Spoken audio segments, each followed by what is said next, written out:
Right, so we got Aaron Bird, yeah? I'm Dan. So I watched your interview yesterday and you said that you had a very successful amateur career, but you said you weren't recognised, and I just wanted to know, after such a successful amateur career, how that affected you mentally when you maybe weren't recognised towards the end of it? Well, it's difficult, which I appreciate these interviews because it's a way of me getting out there, and it's just if one boxer's got a good fan base, then they get recognised straight away, and I've learned how to use social media cleverly now, and then that's helping me. Yeah. So you said, is this your second ever professional fight? You're correct, yeah? And you said you wanted to dictate the fight with a jab, and I just wanted to know, maybe talk about some of your other techniques you're going to use, things like that.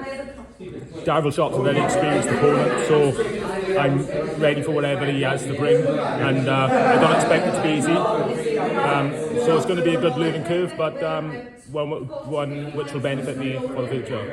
And you said in your interview yesterday that that the fight between Darryl and Mark Davis wasn't exciting, and yours was going to be more exciting. What do you mean by that? Mark Davis kept them at range.